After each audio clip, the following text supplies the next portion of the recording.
Thanks for being here. Subscribe to Cheating Stories Best, so you don't miss new stories. The wife is acting strangely, and this leads to suspicions that she's. Today's story has a similar plot. Enjoy watching it. My father always had a way with words. At that moment, the doctor entered my room. "Good evening, Mr. Moore. How are you feeling?" he asked, looking at my chart. "Son, I need to go and make some more calls. I'll catch up with you later." My father began to leave the room. "Dad, I love you," I called out to him. "I love you too, son. Get some rest, and I'll see you soon," he replied. The doctor started again. "You are lucky, as I told your father and your wife. An inch more in either direction, and we would have had serious complications." "Sorry, doctor. Did you say my father and my wife?" "Your wife came with you in the ambulance, Steve. You probably don't remember, you were almost out of your mind." "My wife?" I repeated to myself. "I'll leave you alone for a couple of weeks while you piss off some local bandits. I think I'll get you a Kevlar vest for Christmas, so maybe I won't have to come down to the hospital in the middle of the night to check on you." "And you don't even want to hear what Cindy said."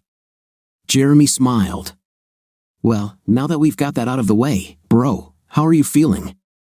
"It's just wonderful now. At least I know what it's like to have a barbecue," I joked. We laughed, apologized to each other, and exchanged news. "So you got married? Does she know?" "Very funny, but I only know one girl who has the courage to do that." "I thought you two broke up." "We broke up, or so I thought. When she asked me to dance and I refused, she was offended. That's when her friend decided to cut me a little." "Well, you'll be out of here soon.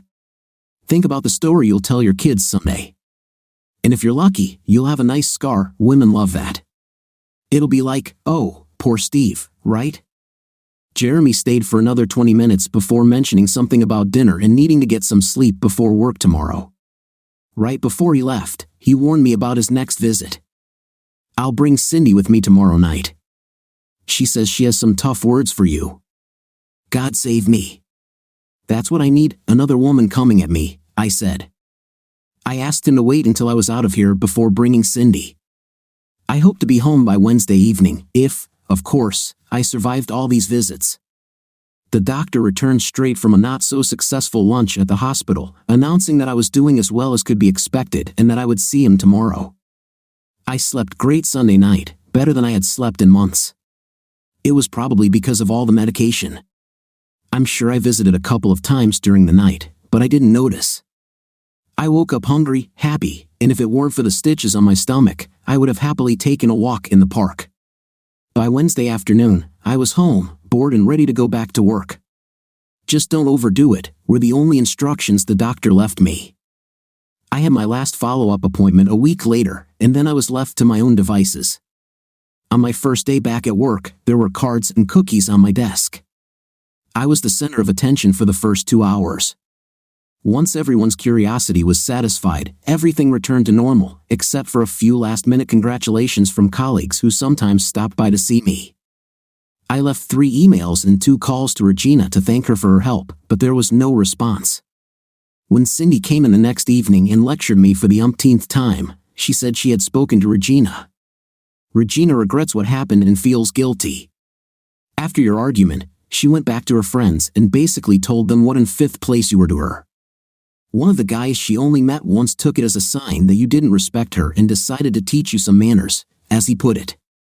"Manners? She almost killed me." "She has good friends, Steve." Regina said that even though she didn't know the guy, she still feels partly guilty. "And I should, after all this?" "You don't understand anything, you're an idiot. She loves you. Why? I have no idea. You got it out of pride. Maybe she didn't pay enough attention to you, but weren't you the one who told her to dance with all these guys? Why are you so upset about her dancing with them?" "Yes, but she let them touch her." "That's not dancing, that's harassment." "Have you talked to her about this?" "No, you just got angry and left." "How is she supposed to know, with your short temper and hers too? You both need to learn to talk and not yell at each other." "Steve, girls are smart, but we don't read thoughts." Call her and explain in a calm, quiet voice why you were angry. I know she will listen to you. I tried, but she won't pick up her phone or answer my emails. I think it's time to move on. What, the fourth, fifth, or maybe sixth time? When will you finally understand that one day you have to take a risk for someone? People aren't perfect, we all make mistakes, including you. If you want to be alone for the rest of your life, just keep walking away every time life challenges you or you start to feel uncomfortable. Take a chance, and maybe, just maybe, you won't be disappointed. Cindy, you may not have heard, but she's not answering her phone. Steve, you're not disabled, are you? And if I'm not mistaken, you still have a car and know where she lives. Pull yourself together and show that you have courage. I tried on Friday and Saturday without much success. At one moment, I thought she had picked up the phone, but a second later, I heard a familiar dial tone. I followed Cindy's advice. St. Paul Catholic Church holds 5 services on Sunday. I knew she wouldn't be at the 7 or 8 a.m. services because of Angela, which left me with 9:15, 10:30, and noon. I positioned myself on the steps of the church and waited. I didn't get anywhere at the 9:15 service, but I was lucky when I saw Regina and her whole family approaching the curb 10 minutes after 10. I thought through in my head what I wanted to say, but when I saw her, I forgot 90%. She saw me and looked at her family. It didn't look good. She didn't even say hello to me. She just walked past me and went into the church. I followed her, sitting on a bench 4 rows behind her. My family never went to Massachusetts. Hell, before I met Regina, I had only seen the interior of a church at weddings and funerals. When I walked with her, I did what everyone else did, stood up, knelt, and sat down when everyone else did. Today, the old woman next to me gave me a prayer book and showed me which page we were on. She smiled at me and went back to reading her chant. Even with my head down, I knew she saw me as she walked back down the aisle after receiving her prosphora or whatever they were handing out at the altar. 15 minutes later, the service ended, and everyone began to leave the church. I lost track of her a couple of times because of the crowd, where everyone was talking to each other. I caught up with her when she was already halfway down the stairs. Regina, I called. She stopped. Damn, everyone stopped. Steve, what do you need? I just need to talk to you. Didn't you say enough last time? Please, just give me 10 minutes. That's all I ask, and after that, I'll leave you alone if you want. It was difficult to tell from her face what she was thinking. Her mother whispered something in her ear, then looked at me. Okay, I'm not going to discuss this in front of everyone, Regina said. I followed her to her car. Do you still remember where I live? I nodded. Yes, follow me, and we can talk there. I did as I was told, even though I didn't like the idea of having this conversation in front of the whole family. Mom, I'll be out in the backyard for a bit. Make sure Angela stays inside, okay? Is Steve staying for lunch? Regina looked at me. We'll decide soon, she replied. She left the house through the back door, and I followed her. We walked into the backyard, and while we wanted to believe we had gotten away from all the prying eyes, that sure as hell didn't happen. Okay, speak. You have 10 minutes, she said, with displeasure, crossing her arms over her chest. Sorry, I guess I'm taking up too much of your precious time, I said, turning to leave. I've been bossed around all my life, and I'm already tired of it. I guess we really don't have anything to talk about. Damn it, Steve, just talk to me. I don't understand what happened between us. Everything was fine, and then you suddenly disappeared. I spent the next 15 minutes explaining to Regina why I was so angry with her. You didn't say a word to me. Why? I tried, or at least tried to do it a couple of times. Didn't you see how angry I was that night? Damn, I was supposed to be beet red and steaming from my ears, but you just ignored me. Steve, I may have ignored you a little, but it was never intentional, believe me. The next time I saw you, I told you that I felt humiliated on the dance floor. I became the laughingstock of all your friends. I paid special attention to the last words. These guys were hugging you, and you didn't do anything to stop them. And when the music stopped, I saw your last partner kiss you, and then I lost my patience. You should have been with me, not with them. I was with you. No, Regina, you weren't. Cindy returned to the table half an hour later. After another half hour, I had to physically look for you, and you still didn't come back. If I wanted to be treated like crap, I would have stayed with one of my ex-girlfriends. I thought you were different. After this statement, there was deep silence, but I want to thank you for what you did that night. Without your skirt, I might have bled to death. This is where the tears began, hers, not mine. I'm sorry. Never in my life could I have imagined that he would do what he did. The only thing that came to my mind was to stop the bleeding. That's when I used my skirt.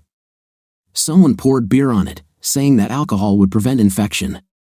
We looked at each other and laughed at this statement. After a few seconds, she continued, "Hey, what do I know?" Thinking back, it was a little chaotic, but it worked, didn't it? I guess I owe you a skirt. By the way, how did we end up married? I asked. From the moment we talked until they put me in the ambulance, they weren't going to let me in, so I just said we were married, she replied casually. One of the orderlies gave me a blanket to cover myself with, and we drove off. I didn't have the answers to all their questions, so I took out your wallet and gave them your medical records. Then I saw a card with a list of phone numbers and called your father. I met him at the entrance to the emergency room and told him everything I knew. You were already in surgery, so we just waited together. When the doctor came out and asked, "Mrs. Moore," your father and I looked at each other. He said you would be fine, but you needed to stay in the hospital for 2 or 3 days. After he left, your father and I talked a little. He told me to go home and that he would call me as soon as he saw you. But you never called back. I thought you just wanted to yell at me some more. I felt bad enough as it was. I'm sorry. I never meant to offend you. Now we were holding hands, looking at each other but not saying anything. Regina, honey, lunch is on the table, her mother shouted from the back door. Are you hungry? She asked. No, not for food, I replied, kissing her. We had lunch with her whole family. After lunch, we took Angela and went to the park. While Angela played, we set the rules for the future, no more quarrels, or rather, no more avoiding quarrels. If we have problems with each other, they must be resolved immediately. When we go out together, we are together unless we both agree to do otherwise. Dancing is one thing, but being touched and kissed on the dance floor is something else entirely. The next 2 points will be the most difficult for me. Steve, you need to trust me. If we have any chance of anything real, you have to trust that I always put your interests first and will never, I repeat, never cheat on you. But you have to promise to do it, because there's something about me that you might not like. I felt a little uneasy. You need to make peace with your father and your mother. You can see them together or separately, but it must be done. I couldn't believe she was asking me this. Hell no, no way in the world. I have no problems with my father. We've already talked, and everything is fine between us, but my mother is a completely different story. I don't even know where she lives now. It shouldn't be too hard to find out. You're smart, you know how to use a computer, and you still remember her last name. How hard can it be? What's the point? I haven't seen or spoken to her in years. I have absolutely no desire to see her again. These two made you who you are today, and you need to face, or rather, talk to, both. There are too many unresolved issues and open wounds. You are no longer that little 5-year-old boy, and you need to close this chapter of your life forever. Forgive them and move on with your life, which I hope will include Angela and me. She asked a lot, but I knew she was right. Regina didn't want to be there, but I insisted. For better or worse, if we were going to move forward together, I wanted her to meet the 2 people responsible for who I became. It took a week to arrange the meeting with my father and my mother. I wanted to see them together first. I didn't want to go through this more than once, and second, I didn't think anything could be resolved unless they also made peace with each other. He finally agreed, but only under his own conditions and only if it happened at his home. Something related to his home territory. My mother agreed almost immediately, something about how she wanted to see me again. So, on Saturday at 2 o'clock in the afternoon, we all gathered in my father's living room. The tension was palpable. My father rearranged the furniture in the living room so that everyone was sitting in a large circle around a large coffee table. This way, everyone could see everyone without being close enough to touch anyone. Before we started, I introduced Regina to my mother. My father already knew her, as he had met her that night in the hospital. I told them that it was my idea to have her here and that her presence and support were important to me. After the greetings, I began. I know this is hard for everyone, but it's long overdue. Everyone seemed busy with their drinks or shifting nervously in place.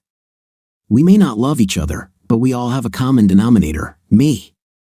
Mom, Dad, I don't know what happened between you, and I don't care at this point, but your actions have left scars on a 5-year-old boy in ways that you can't even imagine. I turned to my father. Dad, telling me to get myself together and be a man may have worked for you, but I went from living in what I thought was a happy home to living with a tough father and an overprotective grandmother. The only thing you taught me was to stay on guard because there will always be someone who wants to deceive me. Until recently, I believed you, until I met someone who truly has my interests at heart. I squeezed Regina's hand, then turned to my mother. Mom, what you did to Daddy and me was unforgivable. You can't abandon your child. If you and Daddy had problems, it was your problem. I see that you thought the only way out was to leave, but the way you left broke my heart. You were my mother, you should have loved me and not left me.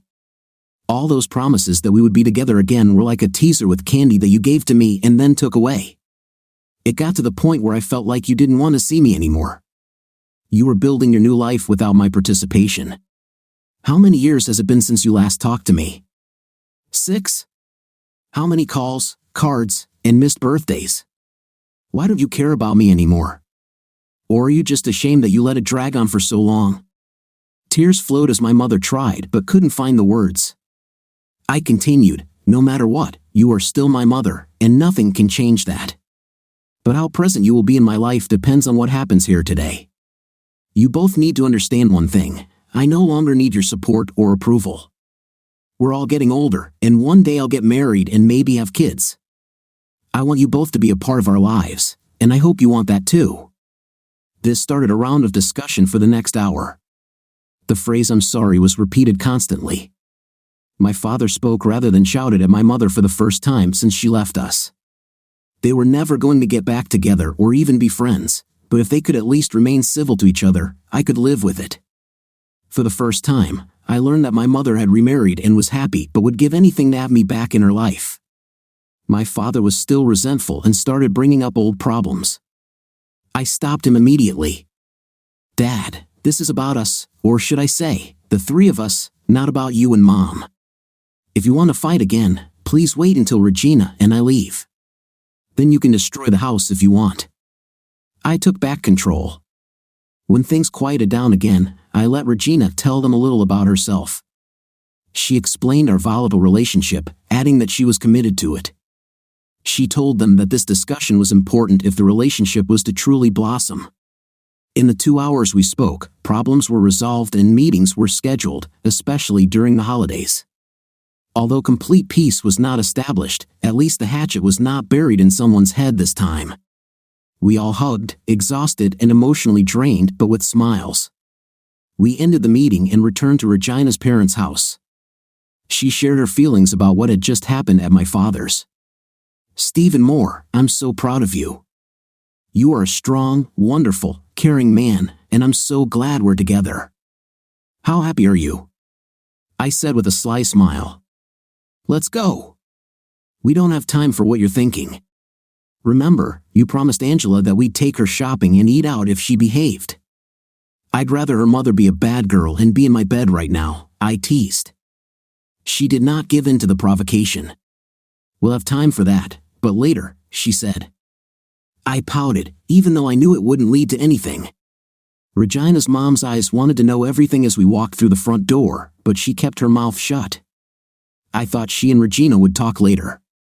We picked up Angela, and within 5 minutes we were at the mall. Regina and I each picked out an outfit for Angela. Personally, I thought my choice suited her much better. I paid for both outfits and dinner at Pizza Hut. It had been a long day for all of us, and we were all pretty tired. After Regina put Angela to bed, we sat in her backyard, cuddling and secretly kissing when no one was looking. At 9 o'clock, after a very pleasant kiss, I decided it was time to go home.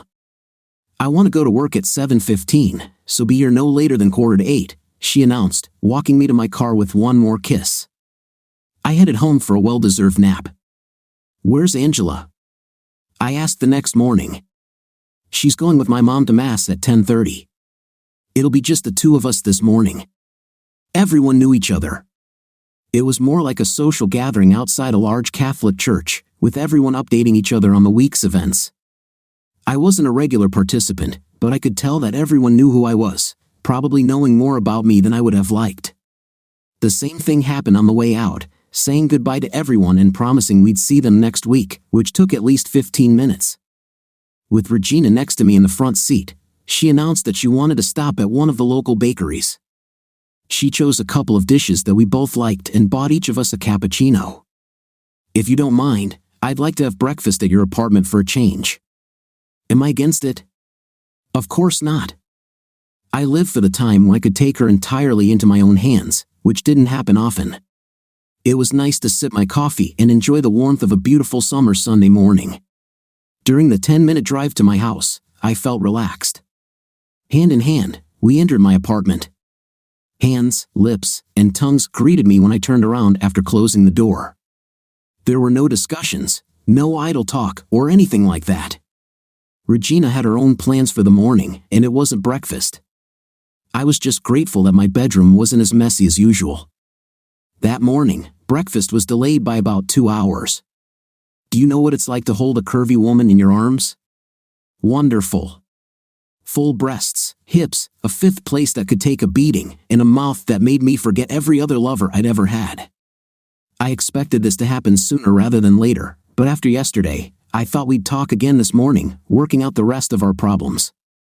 I don't think there were any pressing issues to deal with this morning. Maybe it was my insecurities, but I wanted to prove to her that I was the best lover she had ever had.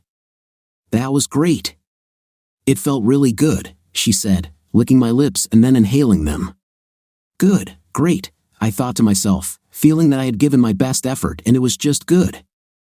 I thought I had at least given it an excellent or maybe even a wonderful rating. It seemed to me that nice wasn't suitable now.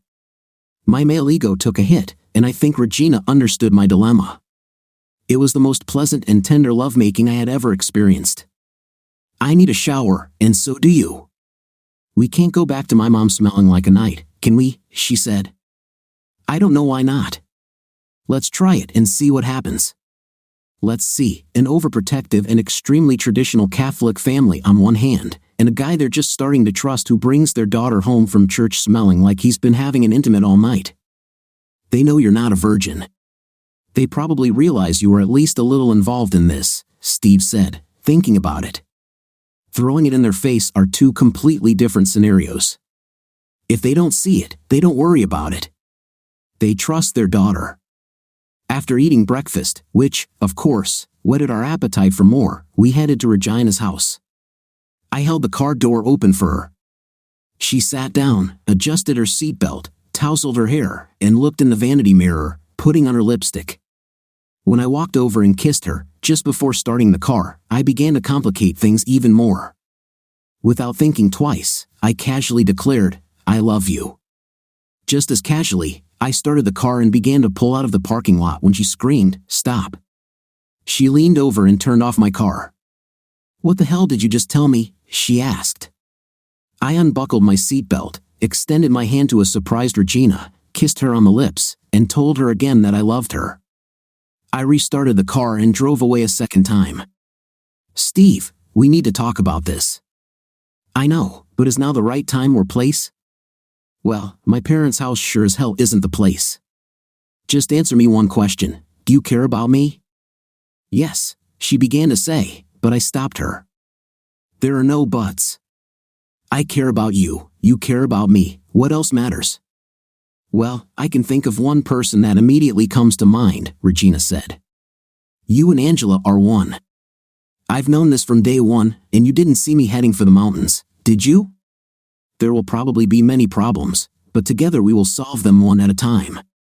If we love each other, the rest is just unnecessary nonsense. She didn't quite agree with me because now she was somewhere up there in the clouds. We need to talk, but not at Mom's house. I still don't know where you want to put this, and your ideas and mine may not coincide. Well, we could turn around and head back to my place. Just a warning, once I get you back inside, I'll have other things on my mind. Just like a guy, give him a try and he'll want to make a sustainable diet out of it. We looked at each other and laughed. Just go. Mom is waiting for us for lunch. Lunch was good as always, and as always, they kept pushing food on me and then looked disappointed when I refused. How will you gain weight if you don't eat? Your skin and bones, her mother said, putting this or that on my plate. Regina couldn't take her eyes off me, especially when I was talking to her mother and then to her grandmother. Her eyes said that her family was watching. Want to give them a show they won't soon forget? I whispered in her ear. The look I received in response said, no way in the world. I kept my hands to myself. Regina's grandmother sat on my other side. She probably looked at least 80, but she could have been 90. I don't know for sure. She was active but thin and looked old. During dessert, she leaned towards me and pointed at my plate. Do you like it? She asked, referring to the dessert. Yes, very tasty, I said, trying to be especially polite. I prepared it, she replied, standing up proudly. This was followed by another statement. My granddaughter is a beautiful woman, isn't she? Yes, she is, I answered, turning to Regina, who was talking to someone on the other side of the table. Since you're sleeping together, isn't it time for you to get married? With these words, she stuffed the last spoonful of her dessert into her mouth. I almost choked, grabbing my tea to wash down what was left in my mouth. My thoughts were racing. How could she know? Hell, we just did this for the first time this morning. What is she, a witch? As Grandma swallowed the remainder in her mouth, she continued, the way you look at each other reminds me of my late husband. He never got enough. This man could do this for hours. How I did anything at all when he was around is still a mystery to me. I looked at Regina and silently mouthed the word help, hoping she would understand my hint. Well, I hope it happens soon. I'm not getting any younger, you know, and I wouldn't want to die before then. With these words, she patted my hand.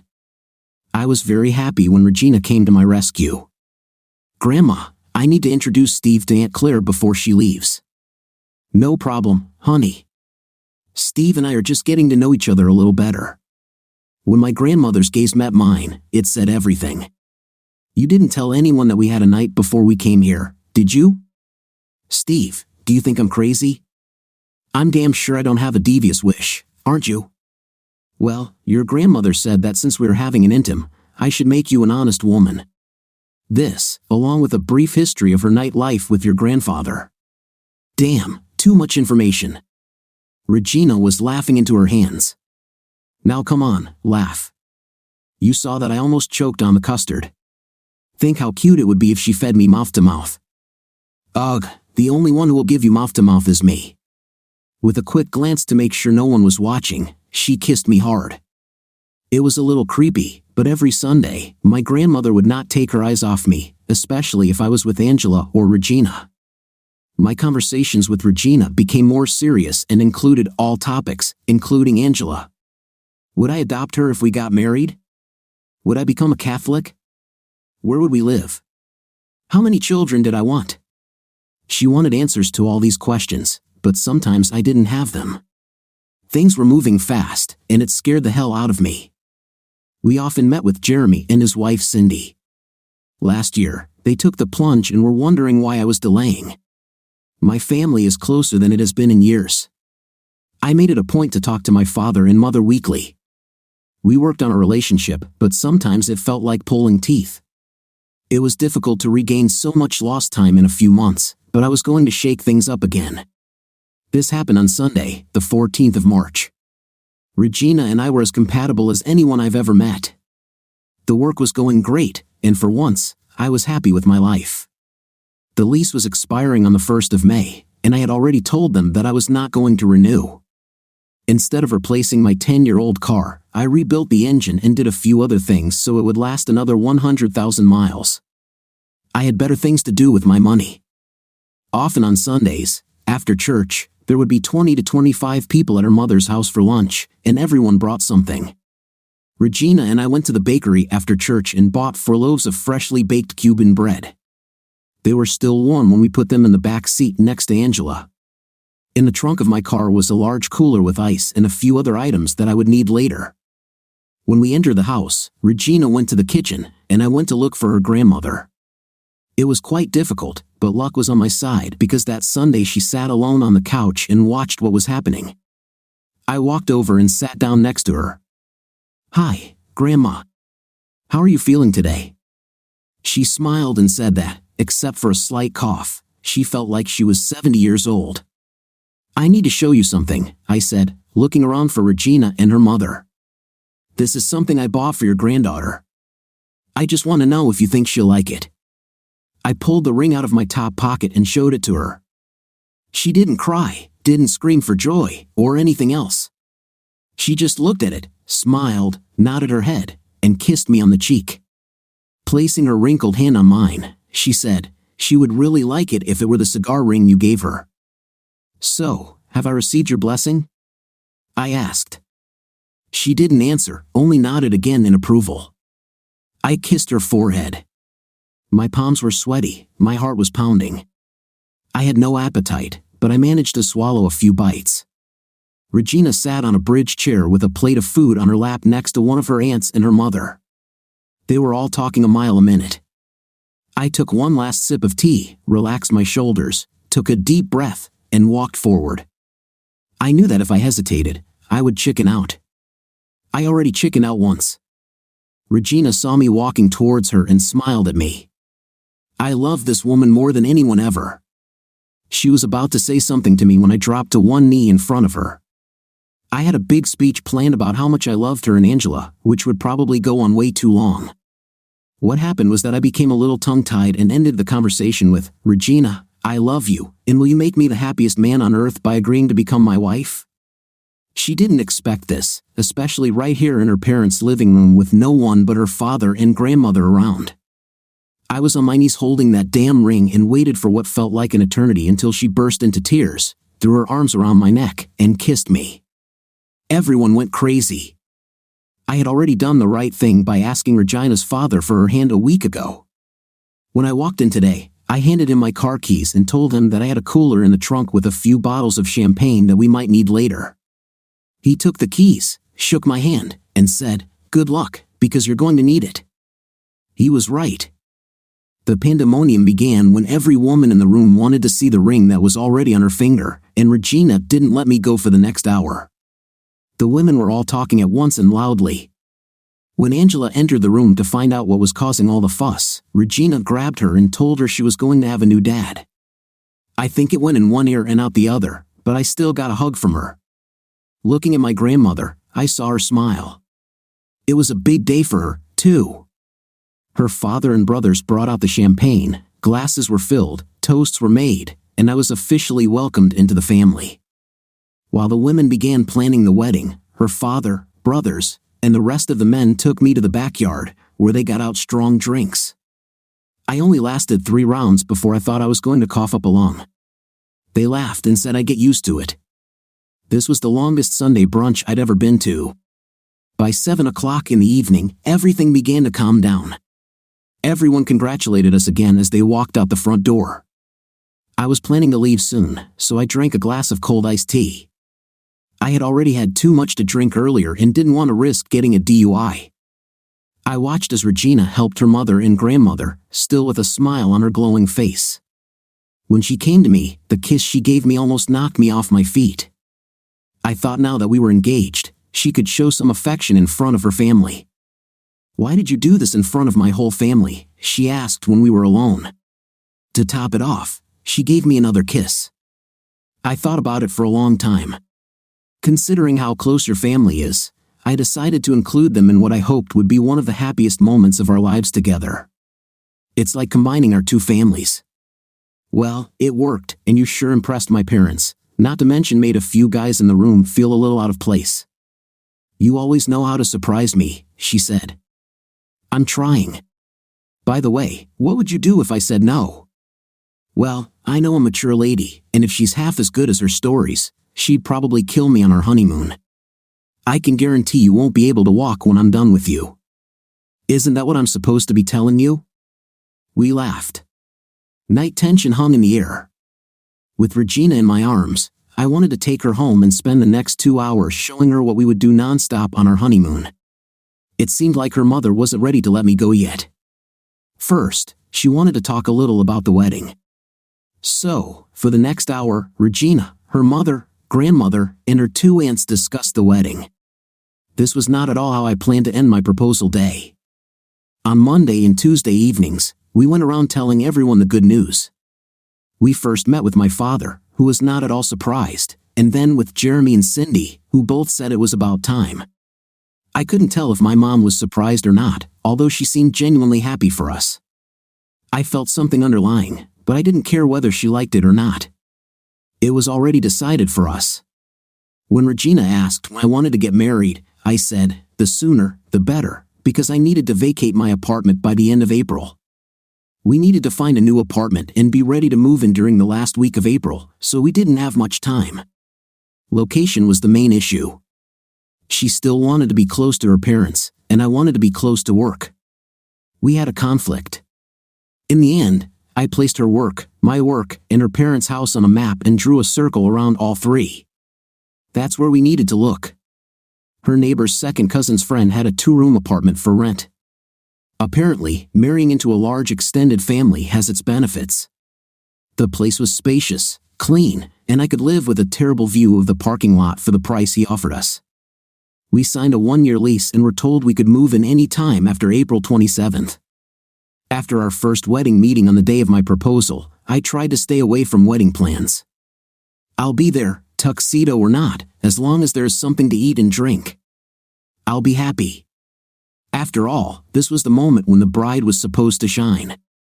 I thought they were joking when they said they had set the date for the first Saturday in May. I thought it would be impossible before June. Apparently, I underestimated the women of the Diaz family. 2 weeks in advance, the hall was booked, the food arranged, and the invitations ordered and already being printed. I asked my mom if she wanted to add anything besides her presence, but she left the wedding organization to my future wife's family. Not until our wedding night, I said a little too loudly when Regina told me her plan the following Saturday night. "Think how excited you'll be by then," she explained, now a little hesitantly. "Honey, you didn't say we couldn't do anything at all, right?" I could think of at least 10 things at that point. Later that evening, we quietly tried at least 3. I might survive until the wedding. I could go on and on about our wedding, but let me sum it up this way. When I saw my bride walking down the aisle with her parents, I knew at that moment that she was the most beautiful being on this blessed earth. I may be a little biased, but mere words cannot express how amazing she was, and she was soon to be mine. Secondly, there was enough food and drink to feed a small third-world country. Out of 128 guests, there were only 11 people on my side. On her side, there were 117. Most brought something to eat or drink. I had never been to a potluck wedding before, but I knew it wouldn't be the last time. Finally, my mother and Regina planned our honeymoon without telling me or giving me a chance to intervene. "Trust me," was all they said. It was nice as a wedding gift, but I wished I had some say in the matter. The worst part was that she didn't tell me anything more than that I would like it as much as her family. It was scary, well, maybe a little. "Honey, how can I pack my suitcase if I don't know where we're going?" I asked. "Pack for very warm and humid weather," she replied. It did not help, but you'll need your nice suit and dancing shoes. "Regina, I have a better idea. Why don't you and my mom pack for me? That way, I'll make sure I have the right things." I said this sarcastically, but apparently, she missed that part because the night before our wedding, the 2 largest suitcases I owned had tags with my name on them.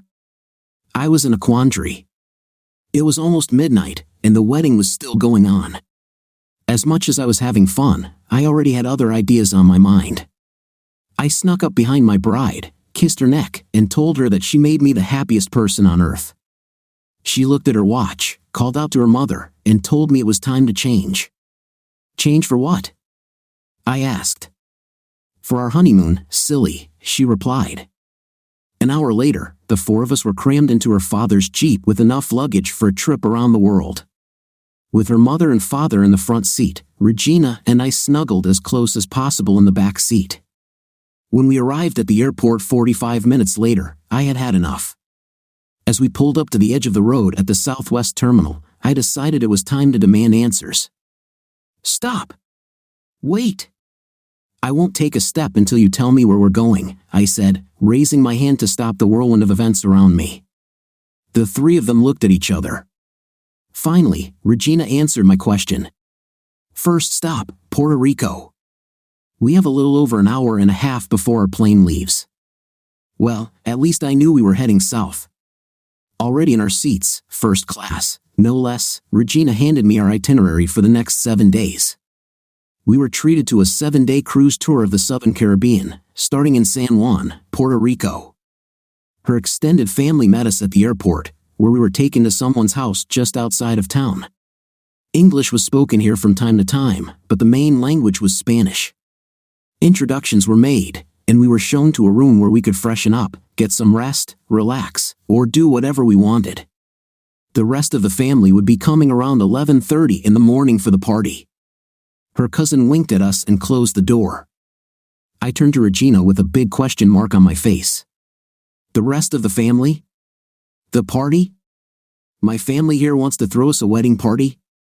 How big is your family? Call me a coward, but my body failed me. The hottest woman on the planet lay next to me on the bed, and I fell asleep on my wedding night.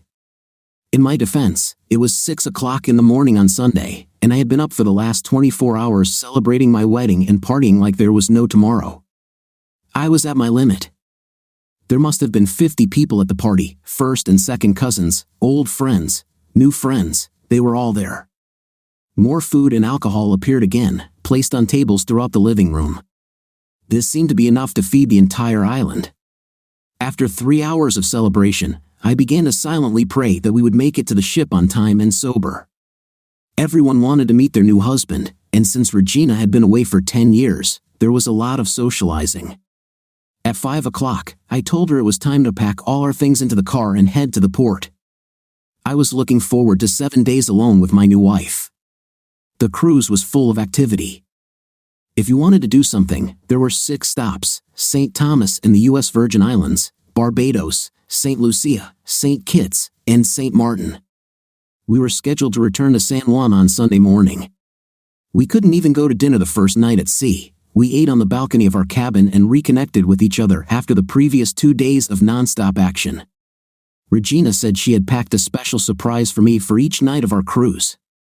If the rest of our nights were half as hot as Sunday, we probably wouldn't have made it to the cafeteria for any meals. By Tuesday, we needed a break. One of the legs of our bed broke, and the steward assured us that it would be replaced with a stronger one by evening. We walked slowly around the Virgin Islands and Barbados, buying a few souvenirs, although most of the stuff was geared toward tourists and didn't interest either of us. While we were getting dressed for dinner, I thought about skipping it again. Honey, do you want to skip dinner and order room service again? No way. I want to see something on this ship before we go back to San Juan on Sunday morning. Plus, I really want to check out the food in the mess hall. I gave in after the promise of a special surprise. When we returned to our cabin later that evening, our entire table watched as we took our seats and ordered a bottle of wine. We weren't sure if we'd even see you on this trip, said one of the middle-aged women. I understand you're on your honeymoon? Regina smiled and said they were replacing the bed in our cabin because we had somehow worn it out. I think I blushed when the whole table burst out laughing. The food was great, and the company was exciting. You should definitely go to the adult comedy show at midnight, one of the women told Regina. It's for adults only, if you know what I mean. I'm not sure I can keep my husband that long, but we'll try to make it in time. Make reservations for us tonight, okay? We walked around the ship after dinner, gambled a bit in the casino, and finally visited the dance clubs. I danced better than ever for an hour before I sat down to rest. While I was resting, Regina continued to move to the beat of the music. A guy came up and asked her to dance. She looked at me, and it didn't take her long to make a decision. She smiled at him but politely refused, showing her engagement ring. "You could dance with him," I whispered to her. "Been there, done that, and never again, especially on our honeymoon." I got off the chair and walked back onto the dance floor. The comedy club was packed, but we finally found our dinner companions. Most of them were already tipsy, and since no one was driving, they decided to enjoy themselves. The comedian was so funny that I almost stained my pants from laughing. When he started making fun of the people in the room, I sank a little deeper into my chair. "Where's that newlywed couple who broke the bed in their cabin and had to replace it?" he asked. Our dinner party pointed at us. "Looking at how hot your wife is, it's no surprise. If you get tired, I'm in room 1841. That's 1041. Everyone laughed, but it was good-natured laughter.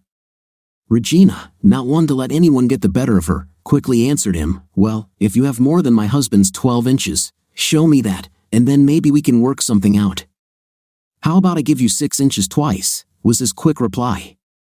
"To be half as good as my husband, you'd have to do this at least 4 times, she said.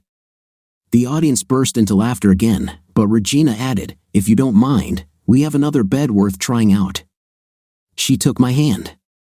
I was also told that no one had ever broken more than 2 beds on a 7-day cruise, but they had not yet met my husband. We came out to a standing ovation. "Honey, unless you're confusing me with someone else, I don't have 12 inches, I said. "I know and you know, but the other women on the ship don't," she replied, smiling.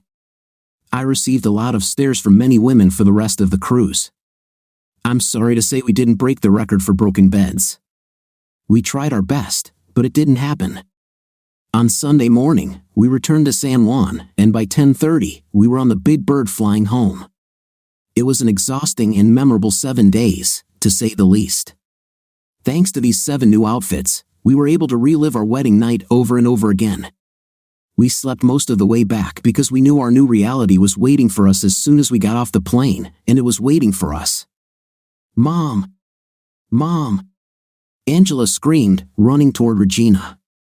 I received hugs and kisses, but 99% of her joy was directed toward her mother. On the way back to our apartment, we tried to fit 7 days into 45 minutes.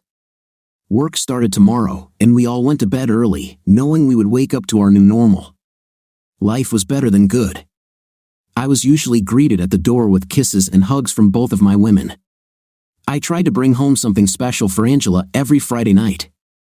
It didn't have to be something big, she just knew it would be something. One time, I almost forgot. I pulled up to our house when I realized I had forgotten her little gift. I quickly went to the corner pill store and bought a small stuffed animal. "You know you're spoiling her, you'll never be able to keep this up all the time," she said.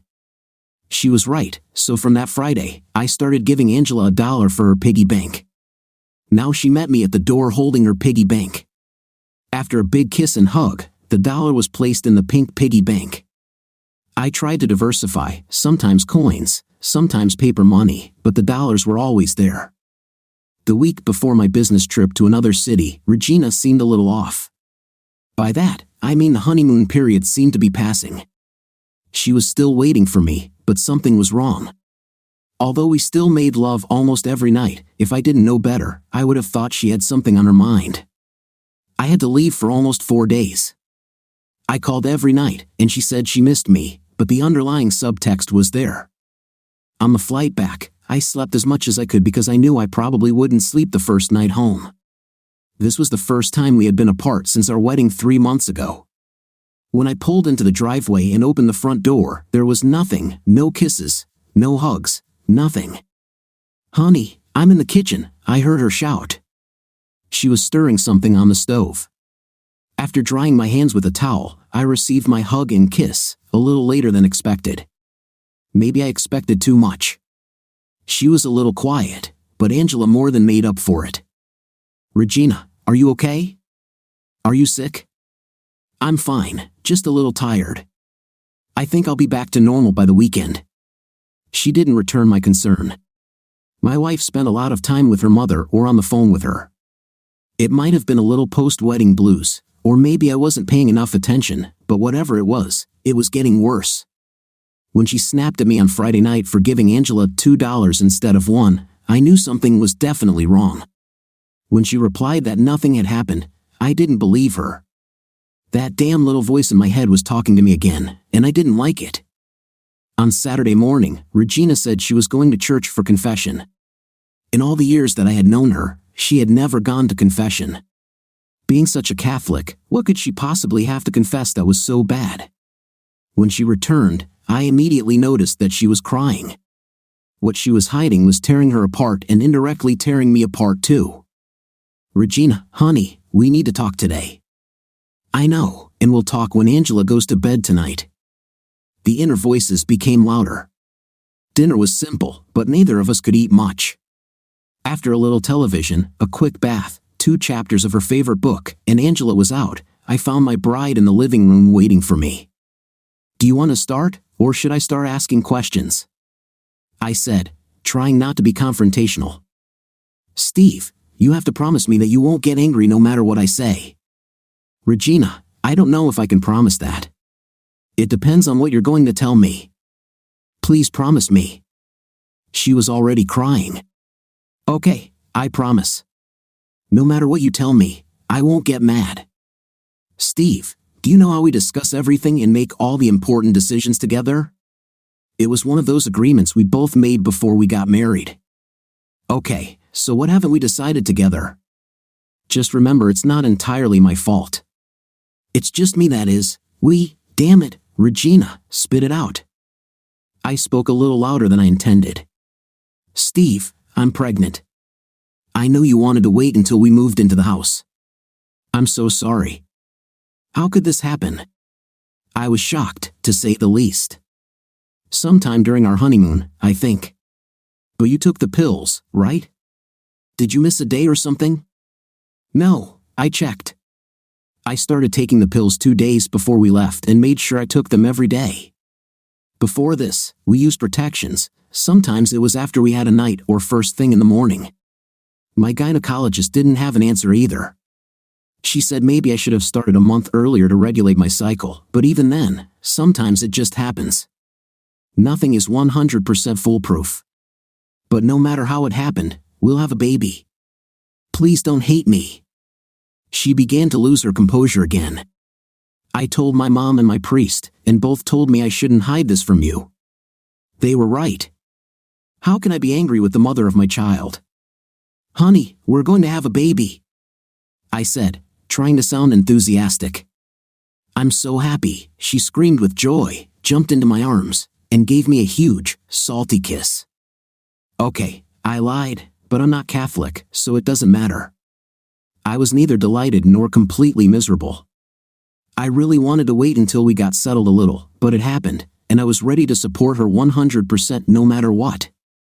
I thought she would tell everyone our news at Sunday Mass, but she didn't say anything, which surprised me. However, when we entered her parents' house, a real commotion began. When she confirmed to her mother that she had finally told me, non-stop joyful, excited shouts and screams became the norm that day. When all the women gathered together this time, planning for the arrival of the baby, the men expressed their condolences to me. They said I had no idea what would happen to me. They wished me luck because I would need it. Grandma was sitting alone on the side. I approached her with dessert for both of us. "Well, you've made it," I told her. "You saw your granddaughter getting married. Now if only I could live to see my new grandson or granddaughter." "You'll outlive us all, and you know it," she replied. "Just think of a couple of names." We decided we didn't want to know the baby's intimate until he or she was born. She smiled, stroked my hand, and kissed my cheek. "Steve, you're a good person. Regina and Angela are both lucky to have you. Just promise me you'll treat them like the treasures they truly are." I solemnly promised that they would be my first priority in life. I officially adopted Angela shortly after our wedding. Her biological father was happy to sign the transfer of parental rights. No one would ever ask him for child support again, and I was happy to become Angela's legal father. "Honey, is your grandma sick or something?" "No, why do you think so?" Just the way she spoke today. It was like she was kind of saying goodbye. She's just happy for the two of us, and now the three of us. I can't wait for her to see our beautiful baby. I'm sorry to say that 2.5 months after that, my grandmother passed away. It was sudden for us, but I think not for her. She somehow knew. They say when one door closes, another opens. I thought that our child would be the door that would open, replacing Grandma. I never expected to lose anyone from my family either. As only her new husband knows, my mother was diagnosed with a malignant brain tumor. She was undergoing radiation therapy, and doctors thought they had everything under control. The tumor had shrunk enough that doctors considered it possible to remove it. Why she put off the operation for so long can only be guessed at. The only reason her husband could guess was that perhaps she thought that if the operation went badly, she would never live to see her only grandchild. A few months later, the tumor returned with renewed vigor and was now inoperable. Our daughter was born on January 14th at 4 a.m. Everyone was there, and I mean everyone, except my mother. 3 days later, I laid our newborn daughter on my mother's chest in her hospice bed. She held on as long as she could to see her granddaughter. I'm not sure she was completely herself, but her eyes told me she was enjoying this moment. The next 2 days were difficult. I spent most of my time at my mother's bedside, trying to come to terms with losing her for the second time. My father told her that he had forgiven her and still loved her, which is something I never expected to hear. The next day, her husband Dan and I watched as she stopped breathing and walked away to a life without pain or suffering. She had found religion many years ago, and the priest gave her the last rites to speed her way to heaven. 5 days after our daughter was born, we still hadn't decided on a name for her. We didn't want to just pick a name, we wanted it to be something special that we could tell her years later. The answer came to us the next day. We looked at Isabella Jane Moore sleeping in her crib, and life became good again. We could tell her about the 2 guardian angels in heaven that we named her after, who would watch over her and protect her. Both sides of the family came forward for her baptism at St. Timothy's Church. The party at my dad's house almost matched our engagement in attendance.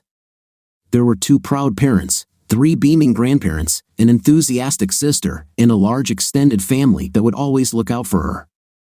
3 weeks later, Dan came to our apartment. I saw that he was still grieving. We did everything possible to make him feel comfortable. Your mom went through her own personal hell after she left you and your dad. She may not have always been there, but she always loved you. You can't imagine what it was like for her when you let her come back into your life. It was like a second chance she never had. He spoke with difficulty, handing me an envelope. She wanted you to have this. I looked at Dan, then at Regina, and opened the envelope. It was a check for $75,000. It's the life insurance she took out on you through her job. I didn't know anything about it until after she was dying. Your mom said to tell you that she hopes it makes up for some of the pain she's caused you over the years. All these years, I started crying. I looked back at Dan and Regina. There's also an annuity set up for your daughter, which she will receive when she turns 18. By then, there should be enough in there to pay for her college education. Regina and I thanked him again, saying how sorry we were for his loss. Your mother and I had many good times together. I will miss her very much. All I ask is that you allow me to see your daughters from time to time. I think that seeing both girls will help me remember what I had. After he left, we just looked at each other before hugging. Looks like we'll get our dream home after all. Maybe a little later than we planned, but now the 4 of us will have a place to call home, thanks to your mother. Next week, Regina and I will celebrate our 35th wedding anniversary. 2 years after Isabella Jane was born, our son Robert came into the world. We are as happy today as we were on our wedding day. Many friends and relatives have left us, and I think about them every day. 25 years ago, my father remarried, retired after 5 years, and moved to a retirement community in Florida called Temple Gardens. We visited him once a year for the holidays, spending a week with him and his wife, Julia. On one visit several years ago, we sat on his back porch, enjoying the silence while the women prepared dinner. Dad, I was cleaning out the garage recently and found something that I thought you might want to take, since I don't need it anymore. I wrapped it up and decorated it with a huge red bow. He opened it, and when he finally saw what it was, he just looked at me and smiled. It worked, didn't it? Yeah, it worked. But I don't need it anymore. It was an equalizer he had made for me years ago. He slipped his thin hand into the belt, slammed it against his other hand, and smiled.